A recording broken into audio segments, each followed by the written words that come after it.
Assalamualaikum warahmatullahi wabarakatuh. Nama saya Muhammad Bayan, tugas mengajar di SMA Miftahul Ulum Ambunten.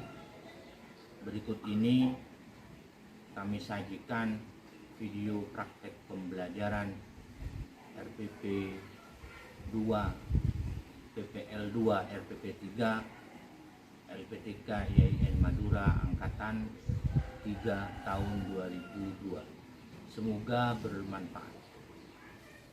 Assalamualaikum warahmatullahi wabarakatuh. Waalaikumsalam warahmatullahi wabarakatuh. Apa kabar semuanya hari ini? Alhamdulillah, luar biasa, Allahu Akbar. Anak-anak sekalian, sebelum kita mulai pelajaran kita hari ini, mari kita berdoa bersama-sama. Semoga acara hari ini berjalan dengan lancar dan barokah. Silakan ketua kelas memimpin acara untuk doa untuk pembukaan ini. Oke teman-teman, sebelum kita buka pelajaran pada hari ini, mari kita berdoa bersama-sama. Berdoa dimulai. Bismillahirrahmanirrahim. Nas'aluka ya man huwa Allahul ladzi la ilaha illa huwar rahmanur rahimul malikul qudusus salamul mu'minul muhaiminul azizul jabbar al-muqtadir sayyidina Muhammad wa ala alihi wa sahbihi wa sallim adada ma'lumatika wa midada kalimatika kullama dzakara dzakiruna wa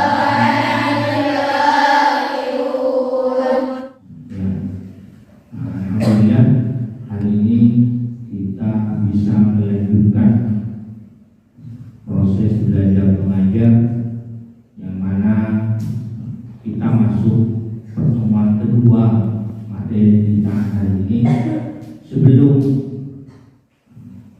materi pelajaran saya mulai, saya akan absen dulu.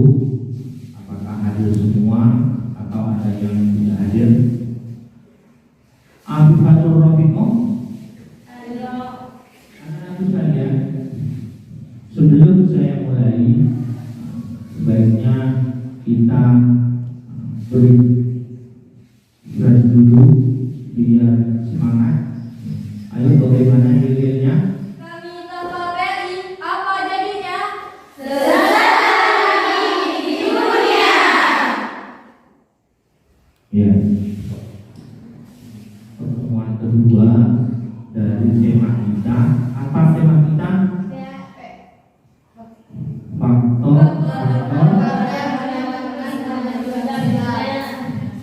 yang menyebabkan kemajuan peradaban Islam di dunia. Hari ini, kemarin sudah saya sampaikan beberapa kondisi terkini dari beberapa negara di dunia, mulai dari kawasan Asia. Hari ini kita akan melanjutkan faktor-faktor apa saja yang menyebabkan peradaban Islam di masa itu, di kala itu bisa maju sehingga negara Islam waktu itu benar-benar menjadi negara poros adidaya dunia. Faktor-faktor kemajuan peradaban Islam di dunia. Ada 3 hal penting. Yang pertama, faktor-faktor yang mempengaruhi apa saja.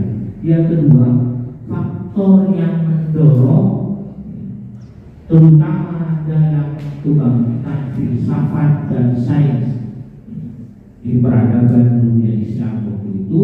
Kemudian yang ketiga, hikmah yang akan kita pelajari dari faktor-faktor yang mempengaruhi kemajuan peradaban Islam di dunia. Persepsi kita, sains Islam merupakan sains yang paling maju di dunia, jauh melampaui Barat dan Cina. Hasilnya terlahirlah para ilmuwan handal di berbagai keilmuan dengan karya-karya yang menentukan.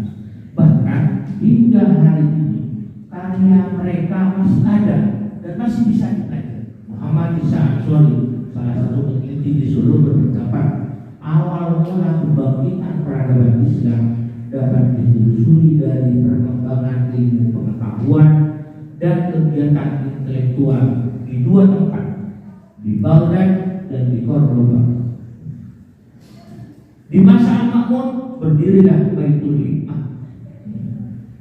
yang menjadi pusat kekayaan semua kalangan, baik sarjana Kristen, sarjana Yahudi, termasuk juga orang Arab. Mereka semuanya memiliki tempat tersendiri, terutama pelajar asing, ilmu pengetahuan dan filosofi Yunani. Hasil karyanya orang-orang Yunani waktu itu ada Galen, ada Plato, ada Aristoteles, semuanya itu diterjemahkan ke bahasa. Benua lainnya ada yang bernama Andalusia, tepatnya di kota Cordoba. Aktivitas ilmiah sangat berkembang pesat kala itu, terutama di masa pemerintahan Abdurrahman II. Waktu itu dia sudah mendirikan universitas dan memperluas serta memperindah hasil dari gambar yang saya sampaikan ini.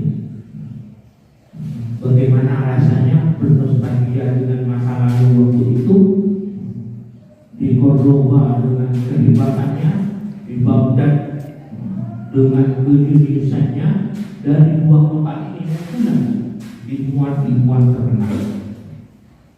Dari dua tempat ini, apa yang terpikirkan? Kelas ini kita bentuk menjadi 5 kelompok, ya. Ada kelompok 1, kelompok 2, kelompok 3, kelompok 4, kelompok 5. Nah, silahkan semuanya dibuka lembar kerjanya, kemudian silahkan dipelajari bersama-sama, didiskusikan bersama-sama, dan nanti hasil diskusinya disampaikan, dipresentasikan ke depan. Untuk berdiskusi saya beri waktu 5 menit.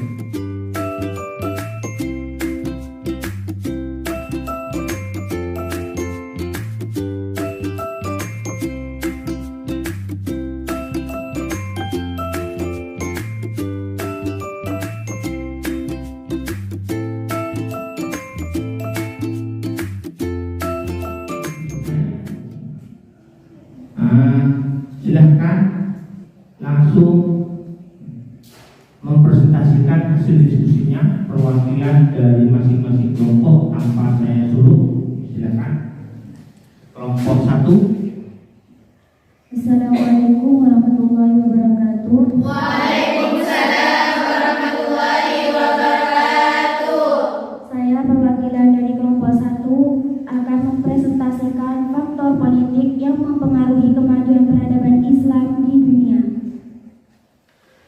Faktor politiknya itu ada 3. 1. Pindahnya ibu kota dari Syam ke Irak dengan kota Baghdad sebagai ibu kotanya pada tahun 146 Hijriah. 2. Banyak cendekiawan yang diangkat menjadi pegawai pemerintahan. Saya perwakilan dari kelompok 3 akan membacakan hasil diskusi kami. Hasil diskusi kami tentang faktor yang mendorong kebangkitan filsafat dan sains dalam peradaban Islam, yaitu ada 5. 1. Terjadinya asimilasi antara bangsa Arab dengan bangsa-bangsa lain yang lebih dahulu mengalami perkembangan dalam ilmu pengetahuan. Yang kedua, pluralistik dalam pemerintahan dan politik. Yang ketiga, stabilitas pertumbuhan ekonomi dan politik. 4. Gerakan penerjemahan. Dan yang kelima, berdirinya perpustakaan-perpustakaan dan menjadi pusat penerjemahan dan kajian Afrika tentang faktor yang menyebabkan kemajuan Islam. 1. Semangat kaum muslimin yang tulus untuk menyebarkan agama Islam, yaitu semangat yang tumbuh dari hati nuraninya sendiri, tanpa ada orang yang menyuruhnya. Mereka menyebarkan dan atau mengajarkan agama Islam hanya limardhatillah semata. 2. Adanya rasa terpanggil untuk mengajarkan agama Islam kepada orang lain.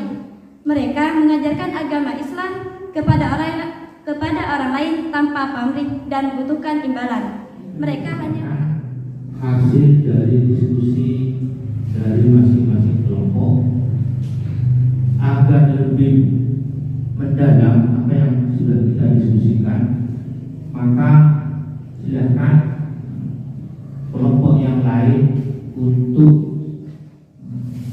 memberi masukan atau tambahan terhadap kelompok. Saya dari kelompok 4 ingin mengomentari hasil diskusi dari kelompok 3. Hasil diskusi yang disampaikan tadi yaitu faktor yang mendorong kebangkitan filsafat dan sains dalam peradaban Islam sangat intelek dan fasih, mampu membangkitkan semangat keintelektualan dan tradisi ilmiah kami. Mari kita semua sebagai generasi muda penerus dakwah untuk terus berjuang demi kemaslahatan umat. Dari kelompok 1 ingin mengomentari hasil diskusi kelompok 4. Apa yang disampaikan sangat bagus dan simpel, namun alangkah lebih bagus lagi apabila betul-betul hikmah mempelajari faktor-faktor yang mempengaruhi kemajuan perkembangan Islam di dunia. Yang sudah disampaikan itu disertai contoh konkret khususnya bagi generasi muda bangsa Indonesia tercinta ini. Sekian, terima kasih. Alhamdulillah, fase kelima juga sudah. Sebelum kita akhiri, saya ingin mengevaluasi dari semua kegiatan kita hari ini,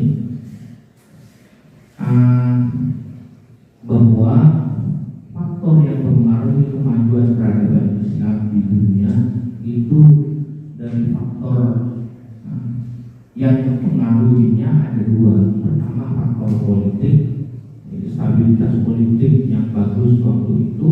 Yang kedua adalah geografi, yang mana dakwah waktu itu tanpa mengenal batas dari satu tempat ke tempat yang lainnya, tidak mengenal situasi, bahkan tradisi ilmiah pun terus berjalan waktu itu, sehingga kajian-kajian keilmuan dan hasil-hasil teknologi yang ada dapat dinikmati oleh semua pihak, Muslim maupun anak-anak sekalian. Sebelum ini saya akan mengadakan pretest untuk mengecek hasil dari apa yang kita pelajari hari ini. Silakan semuanya dibuka LKPD-nya seperti yang saya sampaikan tadi. Nah, tampilannya seperti ini, yang lain juga akan tampil seperti itu. Silakan semuanya tulis nama dan kelas. Jangan lupa soal yang saya berikan barusan ini, lembar kerja ini, nanti di rumah dibuka kembali, kemudian akan saya tambah soalnya untuk lebih memperdalam, dan itu menjadi pekerjaan rumah. Dan minggu depan hasil dari masing-masing tugasnya akan langsung dipresentasikan di depan kelas. Itu untuk pekerjaan rumah. Nah, dari semua kelompok diskusi yang ada, saya akan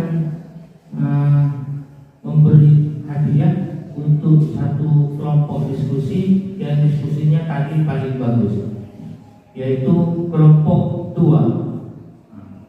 Silakan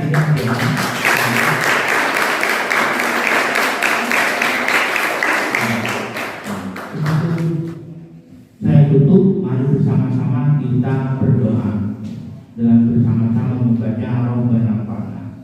Silakan ketua kelas dipimpin.